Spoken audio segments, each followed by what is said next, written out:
Test of control का काम है।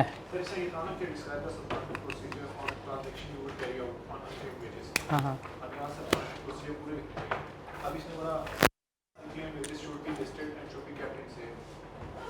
नहीं, ये तो उसने थोड़ा सा पर्पस बता दिया। कंट्रोल पूछे उसने या प्रोसीजर्स पूछे?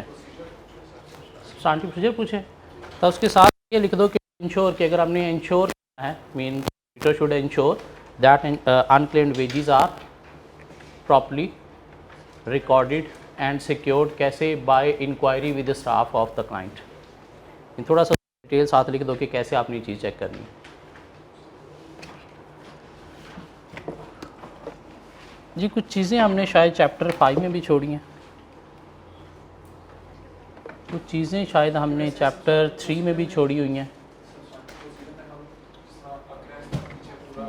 मीन कहीं पे डॉक्यूमेंट्स पढ़े हैं ना, तो वहाँ पे आप सैम्पल ट्रेस कर लो, और जहाँ पे डॉक्यूमेंट्स नहीं पढ़े वहाँ पे इंस्पेक्शन कर लो, इंक्वायरी कर लो, रिकैलकुलेशन कर लो। मीन वहाँ पे इस तरह से सब्सटेंटिव प्रोसीजर लिखा जाएगा। मीन डिटेल वर्किंग आपने करनी, मीन देखना है कि चीज़ अमाउंट इतनी है या नहीं है। मीन अमाउंट्स को वेरीफाई करना सब्सटेंटिव प्रोसीजर है, और कंट्रोल्स को चेक करना कि परफॉर्म हो रही है नहीं हो रही, है टेस्ट ऑफ कंट्रोल है।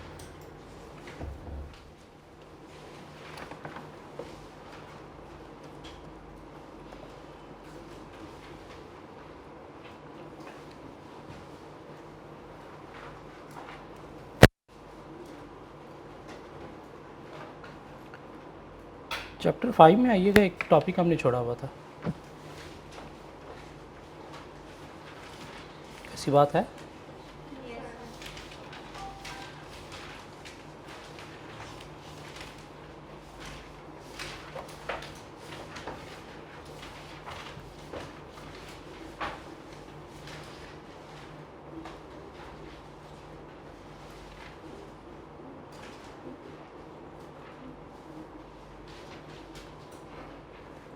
लेक्चर नंबर क्या आज हमारा? 65।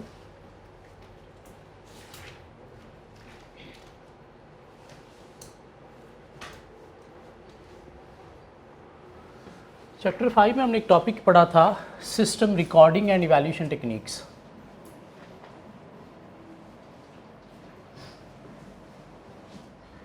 System recording and evaluation techniques.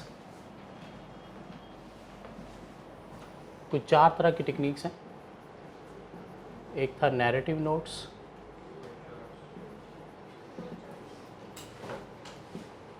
Flow charts,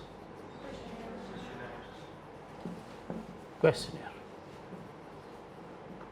जो आगे 2 तरह के हैं, ICQ एंड ICEQ। मीन हम जब क्लाइंट के सिस्टम की अंडरस्टैंडिंग लेते हैं, कहाँ पे? प्लानिंग स्टेज पे नॉलेज लेते हैं, तो हम उसे लिख लेते हैं अपने पास।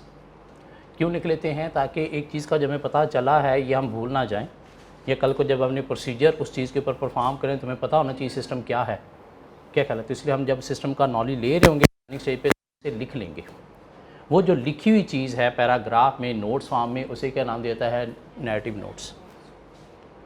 नहीं, हमने अंग्रेज़ी में पैराग्राफ लिखने की बजाय हमने क्या किए, उसके डायग्राम बना लिए कि इस चीज़ के बाद ये चीज़ चल रही है। मीन पहले सेल ऑर्डर जो है वो जनरेट होता है, उसके बाद जब गुड डिस्पैच की जाती है तो डिस्पैच नोट जनरेट होता है, उसके अकॉर्डिंगली इन्वेंट्री मूवमेंट रिकॉर्ड होती है, उसके अकॉर्डिंगली इनवाइस जनरेट होती है, उसके अकॉर्डिंगली जर्नल एंट्री होती है, लेजर में एंट्री होती है। नहीं, जब रिसीव्ड होती है तो डेली रिसीट लिस्ट में रिकॉर्ड होता है, साथ कैश बुक लेजर अपडेट होते हैं। अब ये सारे अगर अंग्रेज़ी में लिख लेंगे तो वो क्या है? Narrative notes. हाँ, अगर हमने उसका कोई डायग्राम बना लिया तो वो क्या है? Flow chart. फ्लो चार्ट का फ़ायदा कि सिस्टम को अंडरस्टैंड करना इजी है। क्यों? एक ही पेज पे पूरा सिस्टम हमारे सामने आ गया पिक्चर फॉर्म में, अंग्रेज़ी पढ़ना नहीं पड़ी। क्यों? अंग्रेज़ी पढ़ने में कभी नीचे जाएंगे, फिर ऊपर देखा ऊपर क्या था, तो उसमें अंडरस्टैंड करना थोड़ा टाइम कंज्यूमिंग है। फ्लो चार्ट में कंट्रोल इजीली हाईलाइट किए जा सकते हैं कि इस प्रोसेस के बाद ये प्रोसेस आ रहा है तो इसके बीच में क्या कंट्रोल्स हो सकते हैं। अंग्रेज़ी पढ़ के कंट्रोल हाईलाइट करना थोड़ा मुश्किल काम है, लेकिन मसला है फ़्लो चार्ट बनाने के लिए आपको फ़्लो चार्ट बनाने की टेक्निक चाहिए। मीन क्या क्या सिंबल यूज़ होते हैं उनका पता ही नहीं है, कहाँ पे स्केयर यूज़ करना है, कहाँ पे आपको डायमंड सिंबल यूज़ करना है, कहाँ पे रेक्टेंगल यूज़ करनी है, तो बनेगा नहीं।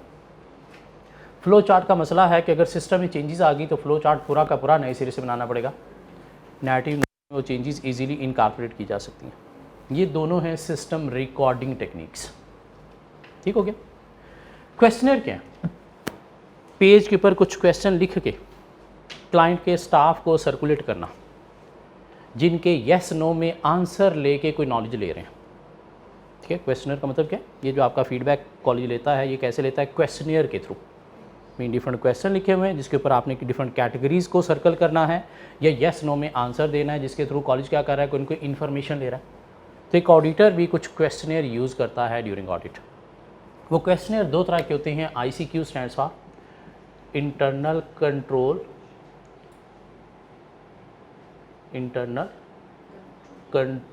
क्वेश्चनियर,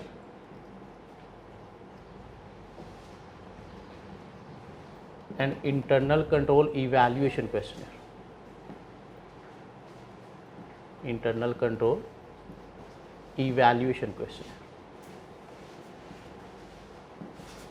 कि जब हमने कंट्रोल्स का नॉलेज लेना है कि कंपनी में कंट्रोल एग्जिस्ट करता है या नहीं करता है, तो उस कंट्रोल्स का नॉलेज लेने के लिए हम क्या करते हैं? ICQ internal control questionnaire use करते हैं। लाइक हमने देखना है कि जब कंपनी कस्टमर से स्टॉक रिसीव कर, कस्टमर से नहीं, सप्लायर से स्टॉक रिसीव कर रही है, तो उस टाइम पे physical quantity check, quality check perform होने चाहिए। क्या ख्याल है? इस कंट्रोल का हमने नॉलेज लेना है कि कंट्रोल वर्क कर रहा है या नहीं कर रहा, तो हम क्या लिखेंगे? इस quality check performed while receiving goods. ये क्या किया हमने? एक क्वेश्चनर बना दिया एक कंट्रोल का नॉलेज लेने के लिए। इसका आंसर आपको यस मिला तो इसमें ये कंट्रोल है, नहीं मिला तो ये कंट्रोल नहीं है। हमने कहा कि एम्प्लॉय को पेमेंट देते वक्त उनसे सिग्नेचर लेनी चाहिए। क्या कहला? क्या लिखेंगे? Are signature obtained from employees while giving wages। Mean wages देते वक्त आप एम्प्लॉय से सिग्नेचर लेते हो, यस कंट्रोल है, नो कंट्रोल नहीं है। मीन कंट्रोल्स का जब हमने नॉलेज लेना है तो उसके लिए हम क्या यूज़ कर रहे हैं? ICQ।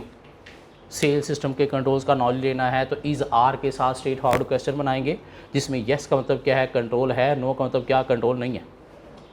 परचेज सिस्टम के कोई हमने कंट्रोल्स का नॉलेज लेना है तो इज़ आर के साथ स्ट्रेट फॉरवर्ड क्वेश्चन बनाएंगे, येस का मतलब कंट्रोल है, नो का मतलब कंट्रोल नहीं है। सेल, परचेज, वेजिस तीनों सिस्टम से सिर्फ दो ICQ बना देंगे। रफ कॉपी और पेज निकाल के, रफ कॉपी पेन निकाल के सेल सिस्टम के कोई 2 से कंट्रोल सेटेड ICQ बना दें, परचेज सिस्टम के कोई 2 से कंट्रोल सेटेड ICQ बना दें, और वेजी सिस्टम के कोई 2 कंट्रोल सेटेड ICQ बना दें। और कंट्रोल सेल के भी हमें पता है, परचेज के भी पता है, वेजीज के भी पता है। क्या ख्याल है?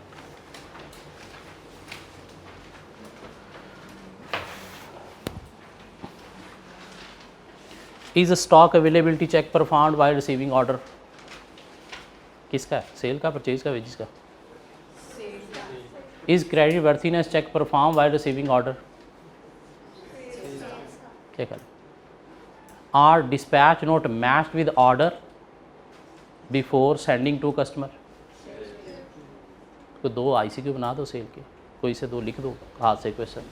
पढ़ी चीज़ भूल जाती है, सुनी चीज़ तो वैसे ही भूल जाती है, लिखी हुई चीज़ नहीं भूलती।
Are purchase or acquisition properly authorized?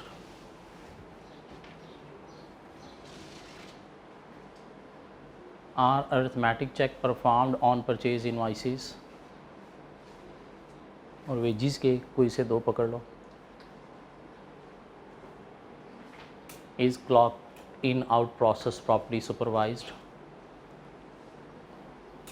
Are overtime authorized by foreman? Is reasonableness test performed before producing list of payments? Mean her control का नॉलेज लेने के लिए हमने क्या करना है, इज़ आर के साथ स्ट्रेट फॉरवर्ड क्वेश्चन बनाना है. अपना क्वेश्चन पढ़ के देखना है कि वाकई ही यस का मतलब कंट्रोल है और नो का मतलब कंट्रोल नहीं है निकल रहा है.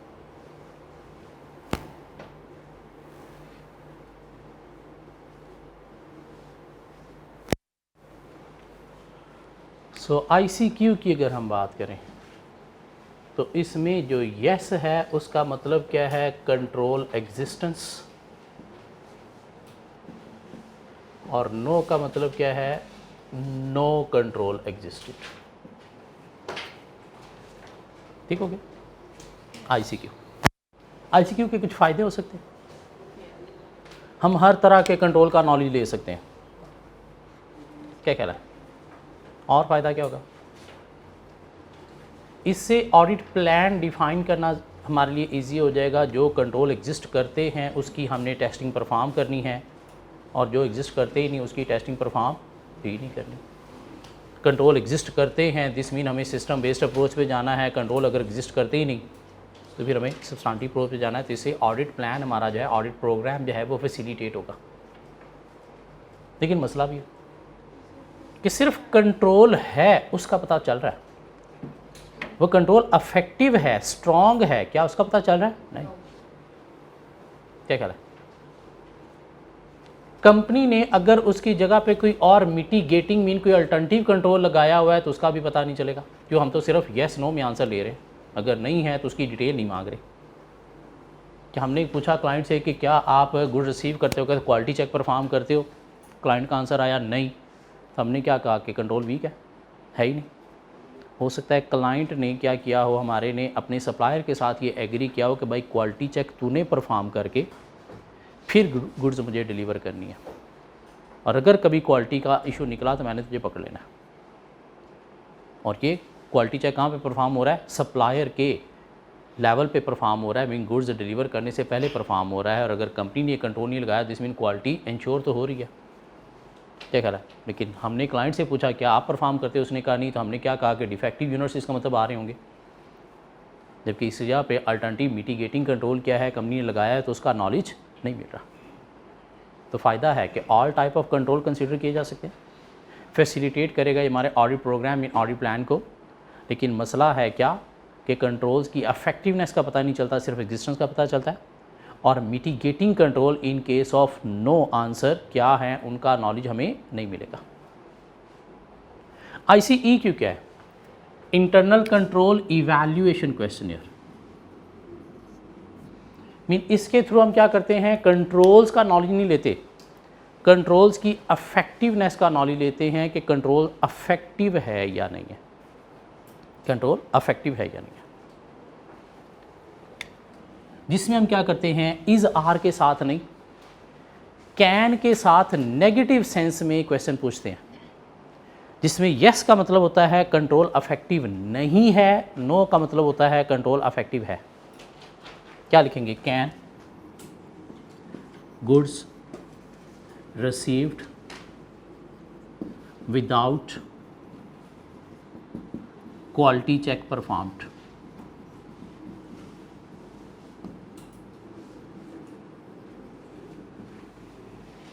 क्या गुड्स रिसीव होती हैं बगैर क्वालिटी चेक परफॉर्म किए, यस कंट्रोल वीक है, नो कंट्रोल स्ट्रॉन्ग है. मीन कैन के साथ नेगेटिव सेंस में क्वेश्चन बनाना है, और इस तरह से बनाना है कि यस का मतलब क्या हो, कंट्रोल वीक है, और नो का मतलब क्या होना चाहिए, कंट्रोल स्ट्रॉन्ग है. Can cut off errors occurred, can cut off errors occurred, yes cut off error होते हैं, तो इसका मतलब क्या है, कंट्रोल वीक है, नो कंट्रोल स्ट्रॉन्ग है। क्या ख्याल है? Can wages given without obtaining acknowledgement. Acknowledgement बोले तो साइन, मेरे बगैर साइन लिए क्या दी जाती हैं? यस कंट्रोल वीक है, नो कंट्रोल स्ट्रॉन्ग है। Can overtime not authorised by foreman? Yes control weak है, नो कंट्रोल स्ट्रॉन्ग है। मीन इसमें हम इज आर के साथ स्ट्रेट फॉरवर्ड क्वेश्चन पूछते हैं, किस लिए? कंट्रोल का नॉलेज लेने के लिए, जिसमें यस का मतलब क्या है, कंट्रोल है, नो का मतलब क्या है, कंट्रोल नहीं है। जबकि इसमें हम क्या करते हैं, नेगेटिव सेंस में क्वेश्चन पूछते हैं, जिसमें यस का मतलब क्या है, कंट्रोल वीक है, और नो का मतलब क्या होना चाहिए, कंट्रोल स्ट्रॉन्ग। क्यों? हम लाइक इन्वेस्टिगेशन कर रहे हैं। एक पुलिस जब मुलज़म को पकड़ती है, चोर को पकड़ती है, तो उससे ये नहीं पूछते कि बता तूने चोरी की है, उसे कहती है कि नहीं बता और क्या क्या चोरी किया। और जब और की बात आती है तो फिर मान जाता है हाँ मैंने ये किया है और नहीं कुछ किया। क्या कर रहे? तो यहाँ पे भी हमने क्या करना है, थोड़ा नेगेटिव सेंस में, इन्वेस्टिगेटिंग सेंस में हमने क्वेश्चन पूछना है, और कैन के साथ नेगेटिव सेंस में यस का मतलब क्या होना चाहिए, कंट्रोल वीक है, और नो का मतलब क्या है, कंट्रोल स्ट्रॉन्ग है। अब सेल परचेज वेजिस के कुछ दो ICEQ बना दो, कोई से दो control. Can order accepted without checking customer credit worthiness? Yes control weak है, नो कंट्रोल स्ट्रॉन्ग है। Can invoices prepared without matching with order and dispatch note?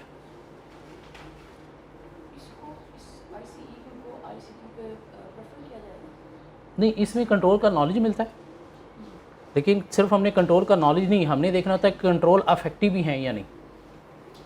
Affective भी हैं या नहीं, मीन थोड़ा सा हमने चेक किया अफेक्टिव भी हैं या नहीं, जिसकी बेस और हमारा ऑडिट प्रोग्राम डिफाइन करने में ज़्यादा हेल्प मिलेगी कि हमें टेस्ट ऑफ कंट्रोल पे जाना चाहिए नहीं जाना चाहिए। कंट्रोल हैं ये तो हर कंपनी बता देगी है, लेकिन वो अफेक्टिव हैं या नहीं, दोनों एट द सेम टाइम। पहले कंट्रोल का नॉलेज लेंगे, फिर उन्हीं कंट्रोल्स की इफेक्टिवनेस का नॉलेज लेने के लिए ICEQ हम दोबारा से सर्कुलेट करेंगे, जिससे पता चलेगा कि हाँ कंट्रोल अफेक्टिव हैं।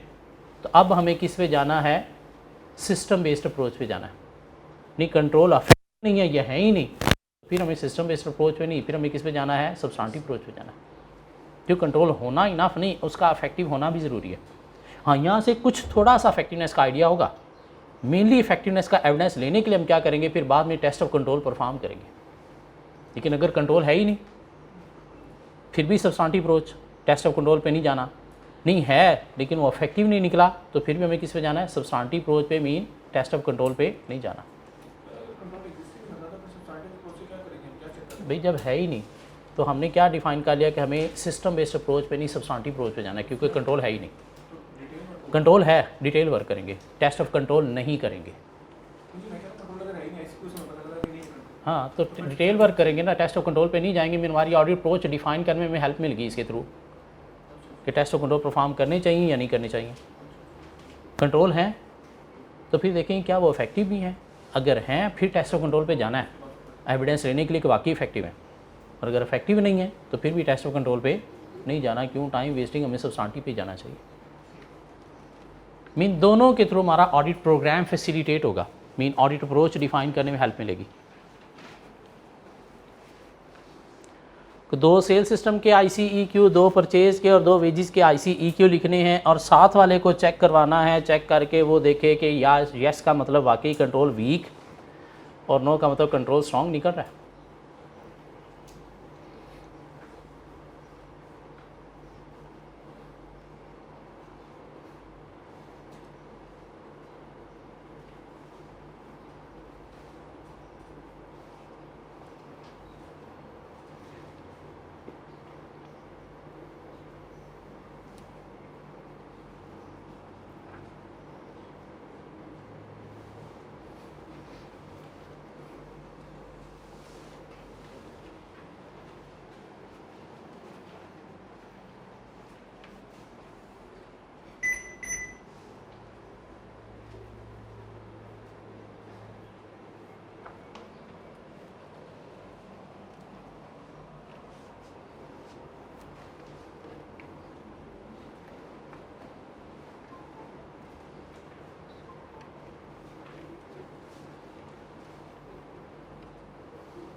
चैप्टर 6 से पहले ये टॉपिक थोड़ा औखा हो जाना था, क्योंकि कंट्रोल के जब नहीं पता कि सिस्टम में क्या है तो उनके आईसीक्यू बनाना बहुत औखा हो जाना था। अब जितने मर्ज़ी बना लो, मैं कहूँ कि नहीं 10-10 बनाने हैं, 2-2 नहीं 10-10 बनाने हैं, तो फिर भी आप बनाने के काबिल हो। क्यों? कम से कम 10-10 कंट्रोल तो सेल परचेज़ वेजेस के हैं हमारे पास।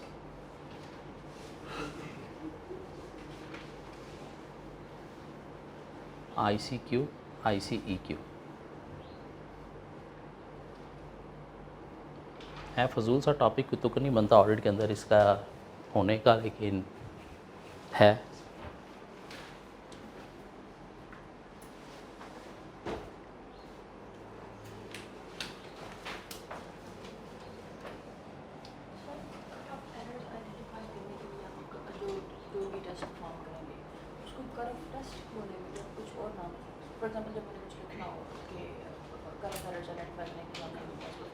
वो हमने 2 प्रोसीजर पढ़े थे, सेल के भी और परचेज़ के भी।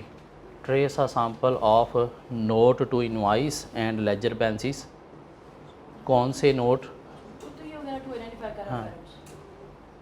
बट मैं ये कह रही हूँ कि अगर ये लिखना हो कि कर एरर्स को आइडेंटिफाई करने के लिए जो टेस्ट हमें अप्लाई करना है, उस टेस्ट का नाम अगर लिखना पड़े, वो सब्सटेंटिव प्रोसीजर्स हैं, वो एक नहीं है, काफ़ी सारे हैं।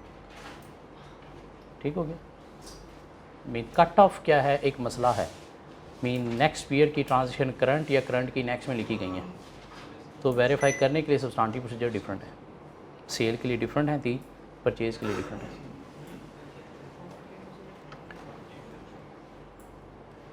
जी वाकई यस का मतलब कंट्रोल वीक और नो का मतलब कंट्रोल स्ट्रॉन्ग निकल रहा है। साथ वाले को ज़रा चेक करवाएं। अभी साथ वाले को आप नहीं चेक करवा रहे, आपका लिखा हुआ एग्जामिनर ने चेक करना है। हाँ, ये तो फिर साथ वाला है।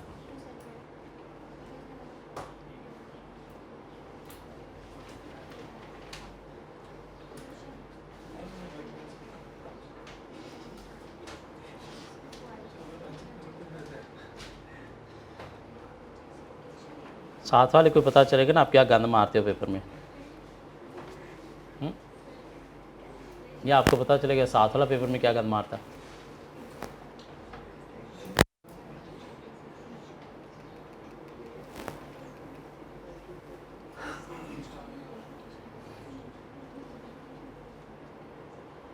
उससे हो सकता है आपको कुछ और नया आइडिया भी मिल जाए कि अच्छा यूँ भी लिखा जा सकता था।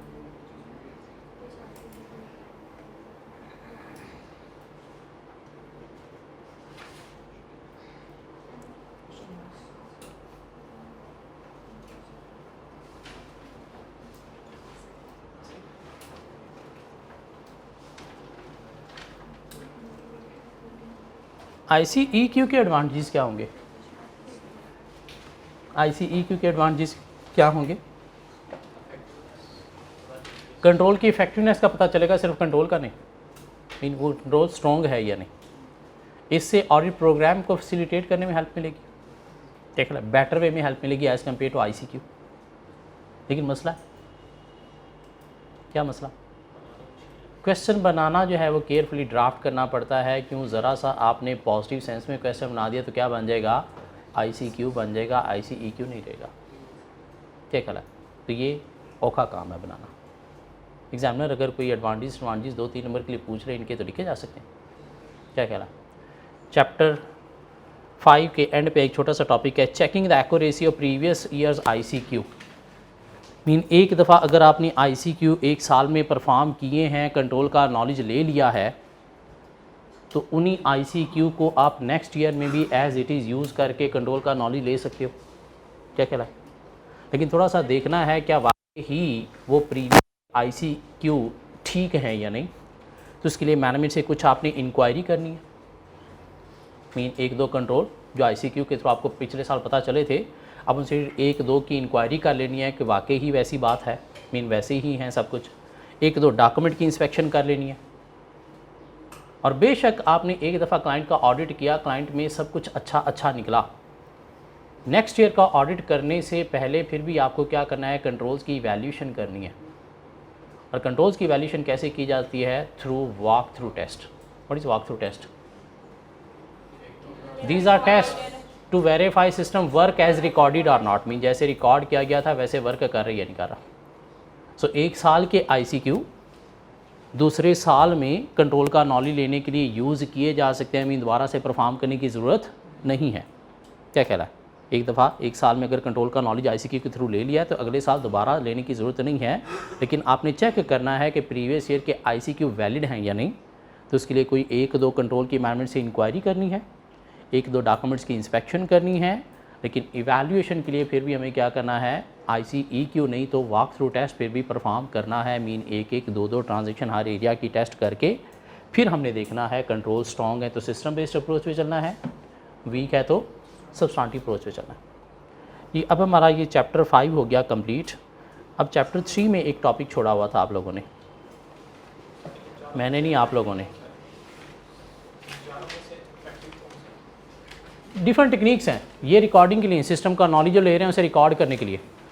ये सिस्टम रिकॉर्डिंग के लिए नहीं है, कंट्रोल का नॉलेज लेने के लिए और ये कंट्रोल्स को इवैल्यूएट करने के लिए। मीन ये 2 रिकॉर्डिंग टेक्निक्स हैं और ये दोनों जो हैं क्या हैं, इवैल्यूएशन टेक्निक्स हैं।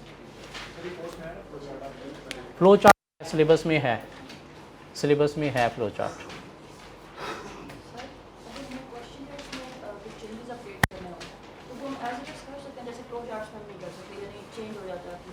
किए जा सकते हैं, क्वेश्चन ऐड करके दोबारा सर्कुलेट किए जा सकते हैं जी। चैप्टर 3 में अगर हम आए तो एनालिटिकल प्रोसीजर एक टॉपिक हमने पढ़ा था ना, करें क्या था analytical procedure, comparison of financial data with financial, financial with non financial and ratio analysis.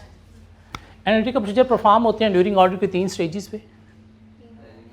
Planning stage पे to highlight risky areas, during audit to reduce substantive procedure, to reduce या eliminate substantive procedure, mean before substantive procedure हमें compare करके देखना है कि अगर हमें justification मिल गई तो डिटेल वर्क की ज़रूरत नहीं है, अगर नहीं मिली फिर डिटेल वर्क में जाना है। और फाइनल रिव्यू स्टेज पे भी यूज़ होते हैं और रिपोर्ट साइन करने से पहले। क्यों? To ensure whether all evidence has been obtained और नॉट। यही बात थी, क्या ख्याल है?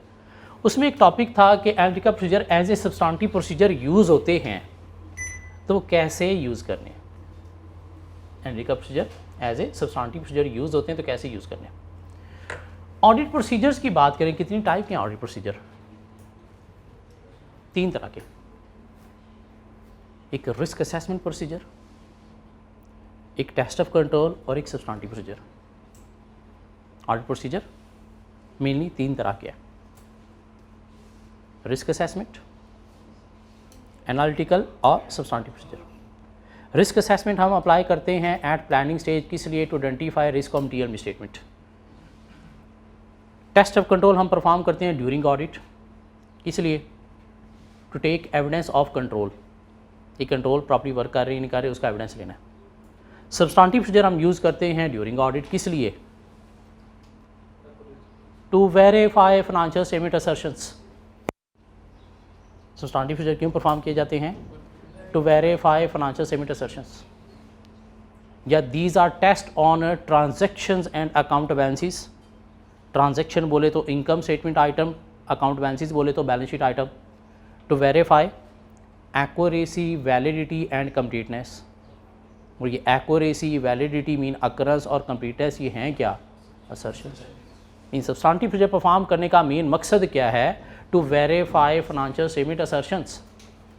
सेल परचेज सिस्टम पे हमने जब सब्सटेंटिव प्रोसीजर परफॉर्म किए तो क्या किए? सिर्फ असर्शंस को वेरीफाई किया, कंप्लीटनेस, अकरेंस और कट ऑफ को। टेस्ट ऑफ कंट्रोल में क्या हमने कोई असर्शन को वेरीफाई किया था? नहीं, वहाँ पे तो हमने सिर्फ कंट्रोल का नॉलेज लिया, कंट्रोल का एविडेंस लिया कि वर्क कर रहे हैं प्रॉपर्ली या नहीं कर रहे। क्या ख्याल है?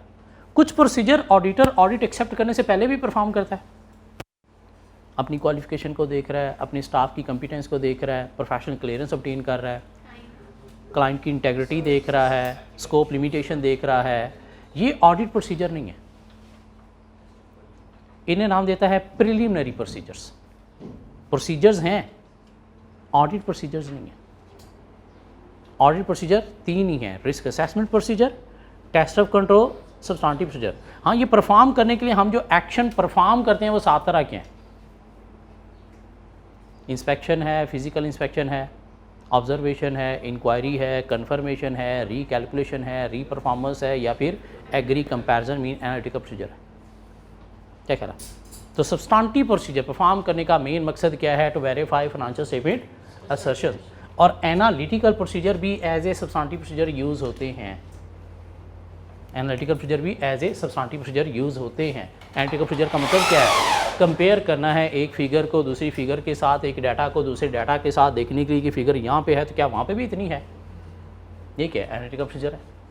क्या कह रहा है? तो as a substantive procedure use होते हैं। तो कैसे यूज़ करने हैं वो कोई 3-4 स्टेप्स हैं हमारे पास। So use of analytical procedure as a substantive procedure, क्यों? फाइनेंशियल स्टेटमेंट असर्शंस को वेरीफाई करने के लिए। नंबर 1 वो कहता है जी जब आप एनालिटिकल प्रोसीजर को as a substantive procedure use करने जा रहे हो तो कैसे यूज़ करने हैं? 4 स्टेप्स को फॉलो करते हुए। नंबर 1 वो कहता है जी determine the suitability of analytical procedure for given assertion. Mean आपने देखना है कि ये असर्शन वेरीफाई करने के लिए क्या एनालिटिकल प्रोसीजर सूटेबल है या नहीं है। अगर तो वो असर्शन किसी और प्रोसीजर लाइक इंस्पेक्शन कन्फर्मेशन के थ्रू वेरीफाई हो जाती है तो फिर एनालिटिकल प्रोसीजर परफॉर्म करने की ज़रूरत नहीं है। हाँ, अगर वाकई ही एनालिटिकल प्रोसीजर सूटेबल है तो परफॉर्म करना है, वरना नहीं। क्या कह रहा है? आपने देखनी है ऑनरशिप ऑफ बिल्डिंग की ऑनरशिप देखनी है। क्या एनालिटिकल प्रोसीजर सूटेबल है? नहीं। ऑनरशिप के लिए क्या सूटेबल है? Inspection of registry document. क्या कह रहा है? नहीं, आपने वेरीफाई करना है डेप्रिसिएशन एक्सपेंस को, तो रीकैलकुलेशन है। क्या साथ एनालिटिकल प्रोसीजर भी परफॉर्म किया जाएगा? किया जा सकता है। आप कंपेयर करोगे करंट ईयर का रेट जो है प्रीवियस ईयर के साथ या इंडस्ट्री एवरेज के साथ, तो यह सूटेबल है। हाँ, ऑनरशिप असर्शन वेरीफाई करने के लिए सूटेबल नहीं था। क्या ख्याल है? कोई एक्सपेंस रिकॉर्डेड है, उसकी अमाउंट को वेरीफाई करना है तो उसके लिए सूटेबल हो सकता है। तो सबसे पहले ये देखना है कि क्या एनालिटिकल प्रोसीजर असर्शन को वेरीफाई करने के लिए सूटेबल है या नहीं है। मीन सूटेबिलिटी में आपने देखना है कोई रिलेशनशिप बनता है कंपैरिजन का किसी और चीज़ के साथ या नहीं। सेल कमीशन एक्सपेंस को आप वेरीफाई करने जा रहे हो तो सेल के साथ कंपेयर करोगे, मीन सूटेबल है एनालिटिकल प्रोसीजर। डेप्रिसिएशन एक्सपेंस को चेक करने जा रहे हो तो सूटेबिलिटी आपके एनालिटिकल प्रोसीजर की बनती है, लेकिन किसके साथ? सेल के साथ कंपैरिजन नहीं बनता। किसके साथ कंपैरिजन बनता है? Industry average mean comparative financial statements के साथ या फिर प्रीवियस ईयर के साथ। तो सबसे पहले क्या देखना है कि क्या एनालिटिकल प्रोसीजर एक गिवन असर्शन को वेरीफाई करने के लिए सूटेबल है या नहीं है। कि अगर है ही नहीं तो बोंगी नहीं मारनी। हाँ, अगर सूटेबल है तो उसके बाद आपने देखना है कंपैरिजन के लिए जिस डाटा को आप कंपेयर करने जा रहे हो, एक फिगर को जिस डाटा के साथ कंपेयर करने जा रहे हो वो डाटा कितना रिलायबल है। कि अगर वो डाटा ही रिलायबल नहीं है तो फिर कंपैरिजन का मकसद ही फौत हो जाएगा। फिर कंपैरिजन से कुछ आपको ऑब्टेन नहीं होगा। तो जिस डाटा के साथ कंपेयर करने जा रहे हो उस डाटा की रिलायबिलिटी भी चेक करनी है। अब रिलायबिलिटी डिपेंड करती है किस चीज़ पे? कुछ फैक्टर्स पे। क्या? वही जो आपने चैप्टर 4 में पढ़े थे कि एक्सटर्नल सोर्सेज रिलायबल हैं, दैन इंटरनल रिलायबल हैं अगर कंट्रोल सिस्टम स्ट्रॉन्ग है, ओरिजिनल डॉक्यूमेंट रिलायबल हैं, than photocopies and faxes, और document than oral evidence. Thirdly वो कहता है जी आपने क्या करना है? डेवलप करनी है precise expectation to identify misstatement. Mean अपना थोड़ा सा माइंड आपने जो है वो प्रिपेयर करना है कि क्या क्या मसले यहाँ पे आ सकते हैं। तो अगर आपको एक चीज़ में चेकिंग करते हुए मसलों का ही नहीं पता क्या क्या आ सकते हैं तो फिर चेकिंग से मसले भी शायद कोई आइडेंटिफाई नहीं होंगे। सो थर्डली आपने क्या करना है? डेवलप करनी है precise expectation to identify misstatement, जो डिपेंड करेगी किस चीज़ के ऊपर? एक तो एक्यूरेसी ऑफ द डाटा के ऊपर, एक इंफॉर्मेशन की अवेलेबिलिटी के ऊपर कि कहाँ से आपको इन्फॉर्मेशन मिल रही है, और तीसरा डिपेंड करेगी degree to which information can be disaggregated. Disaggregated means separate भी करना होता है चीज़ों को। लाइक हम एक पेट्रोल पंप की परफॉर्मेंस को चेक करने जा रहे हैं। कैसे चेक करने जा रहे हैं? दूसरे पेट्रोल पंप की परफॉर्मेंस के साथ कंपेयर करके, क्या इधर इसकी परफॉर्मेंस अच्छी है as compare to previous year या नहीं है। अब अगर एक पेट्रोल पंप सिर्फ और सिर्फ पेट्रोल बेचता है और दूसरा पेट्रोल प्लस CNG बेचता है तो क्या कंपैरिजन लाइक विद लाइक बनेगा? नहीं। तो इसके लिए हमें क्या करना है? उसकी CNG की सेल निकाल के सिर्फ पेट्रोल की सेल के साथ इसकी सेल को कंपेयर करने से हमें कोई पता चलेगा कि चीज़ें ठीक हैं या नहीं हैं। ये जो हमने CNG की सेल को सेपरेट निकाल के सिर्फ पेट्रोल के साथ पेट्रोल पंप को कंपेयर कर रहे हैं, इसको क्या नाम दिया गया कि हमने डाटा को डिसएग्रीगेटेड किया। मीन अगर कोई कंपैरिजन में इश्यूज आ रहे थे तो वहाँ पे आपने क्या करना है, डाटा को डिसएग्रीगेटेड करना है। एक ब्रांच की अपनी दूसरी ब्रांच के साथ कंपैरिजन करने जा रहे हो, एक ब्रांच 5 प्रोडक्ट सेल करती है, दूसरी ब्रांच 10 प्रोडक्ट सेल करती है, तो क्या कंपैरिजन करने से रिजल्ट अच्छे मिलेंगे?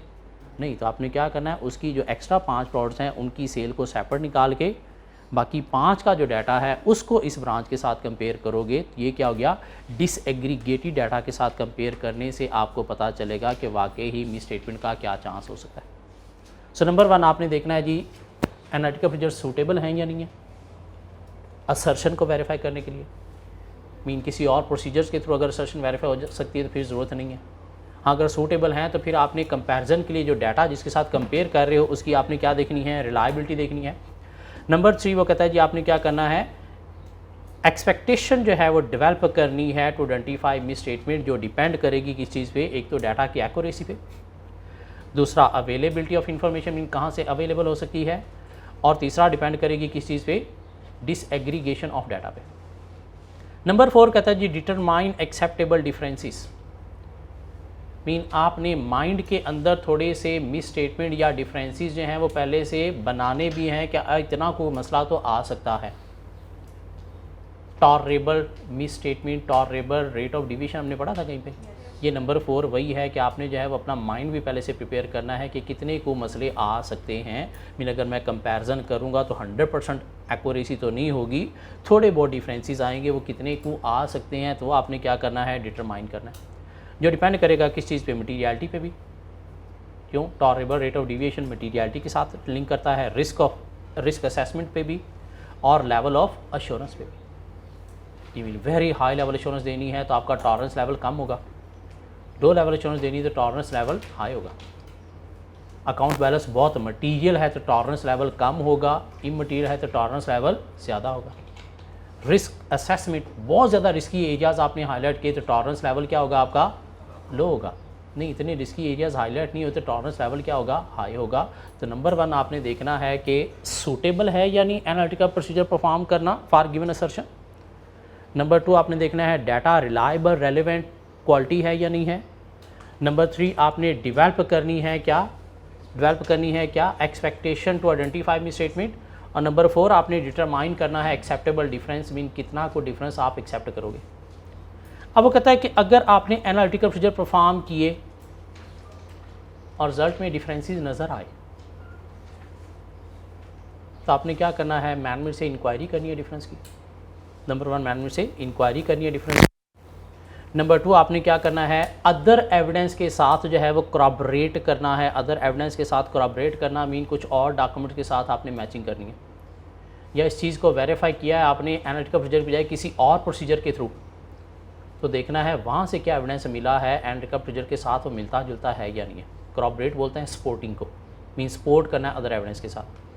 हाँ, अगर मैनेजमेंट आपको प्रॉपर एक्सप्लेनेशन नहीं दे पाती इंक्वायरी के थ्रू या अदर एविडेंस के साथ corroborate करते हुए भी आपको चीज़ें जो है मिलती जुलती नज़र नहीं आ रही, मीन काफ़ी सारी आपको डिविएशन या मिस स्टेटमेंट नज़र आ रही हैं, तो फिर आपने क्या करना है, कुछ अदर प्रोसीजर परफॉर्म करने हैं। मीन इसके थ्रू हमें एविडेंस नहीं मिला तो फिर हमने कुछ other procedure like inspection, confirmation, recalculation, उनकी तरफ जाके वहाँ से चीज़ को वेरीफाई करने की कोशिश करनी है। क्यों, सिर्फ एनालिटिकल प्रोसीजर हमने किस चीज़ को वेरीफाई करने के लिए परफॉर्म नहीं करना, अदर प्रोसीजर भी चेक करने हैं। तो अगर एनालिटिकल प्रोसीजर के थ्रू हमें इनकन्सिस्टेंसीज नज़र आती हैं, तो इनकन्सिस्टेंसीज नज़र आती हैं तो हमने क्या करना है, उसकी रीज़न जस्टिफिकेशन रिक्वायर करनी है मैनेजमेंट से इंक्वायरी के थ्रू। उन इनकन्सिस्टेंसीज़ को अदर एविडेंस, अदर इंफॉर्मेशन के साथ मैच करना है कि क्या बातें मिलती जुलती हैं। और अगर मैनेजमेंट आपको इंक्वायरी के थ्रू प्रॉपर जस्टिफिकेशन नहीं दे पाती या अदर एविडेंस इंफॉर्मेशन के साथ मैच करने से भी आपको चीज़ समझ नहीं आ रही, तो फिर आपने क्या करना है, अदर प्रोसीजर परफॉर्म करने। अदर प्रोसीजर क्या हो सकते हैं, लाइक इंस्पेक्शन करनी है, कन्फर्मेशन करनी है, रिकैलकुलेशन करनी है। मीन हमें फिर एनालिटिकल प्रोसीजर पे बात को नहीं रखना, क्यों, इसके थ्रू तो हमें एविडेंस प्रॉपर नहीं मिला। हाँ, अदर के थ्रू परफॉर्म करने के बाद पता चलेगा कि अदर एक चीज़ मिस स्टेटेड है या नहीं है, क्यों, इसके अकॉर्डिंगली तो निकल आई। हाँ, अदर के थ्रू भी मिस स्टेटमेंट निकली तो फिर हम आगे देखेंगे रिपोर्ट की क्या इम्प्लीकेशन होनी चाहिए। सो मेनली क्या करना है, आपको ये 4 हेड लर्न करने हैं। कि एनालिटिकल प्रोसीजर को as a substantive procedure use किया जाता है तो कैसे करना है, आपने 4 स्टेप फॉलो करने हैं, इनकन्सिस्टेंसी नज़र आती है तो सूरत में क्या करना है। और यूँ हमारा चैप्टर 1 to 6 100% कम्प्लीट हो गया, चैप्टर 14 कम्प्लीट हो गया। होपफुली नेक्स्ट लेक्चर में हम चैप्टर 7 स्टार्ट करेंगे। ये स्ट्रेट फॉरवर्ड ही आएगा, कभी भी सिनेरियो के पास साथ नहीं आया। पास में एक दफ़ा कुछ 2012-13 में टेस्ट हुआ है 4-5 नंबर के लिए, जस्ट स्टेप ही थे। इस दफ़ा शायद टेस्ट का क्वेश्चन था जिसपे फॉर एग्जांपल इस साल की फाइनेंशियल स्टेटमेंट और प्रीवियस ईयर की फाइनेंशियल स्टेटमेंट में कंपेयर करना, उसमें भी थोड़ी सी रिक्वायरमेंट डिफरेंट थी रेशियो से रिलेटेड, ताकि इनकन्सिस्टेंसीज जो आ रही हैं, फॉर एग्जांपल 3 रेशियोज उसने बता दी थी और डेट इक्विटी या इस तरह से सारे आइटम्स 9 आइटम्स हमको बता दी। लेकिन अगर अब ये है हम इस साल की फाइनेंशियल स्टेटमेंट्स को प्रीवियस ईयर की फाइनेंशियल स्टेटमेंट से कंपेयर करते हैं तो फॉर एग्जांपल सेल्स में 30% का डिफरेंस है, तो अकॉर्डिंगली आगे सेलिंग एक्सपेंसेस में भी और चीज़ों में डिफरेंसेस आएंगे, तो ये तो कोई इनकन्सिस्टेंसी नहीं है, ये तो नॉर्मल ये नहीं है, लेकिन सेल में 30% से डिफरेंस आना ये इनकन्सिस्टेंसी है। क्यों, नॉर्मल 10% तक चेंज आना चाहिए, 30% बहुत ज़्यादा है तो अनएक्सपेक्टेड हो गया। और अगर मार्केटिंग एक्सपेंसेस भी उधर नज़र आ रहे हैं कि ज़्यादा हैं तो फिर तो हम हाँ, फिर देखा जा सकता है।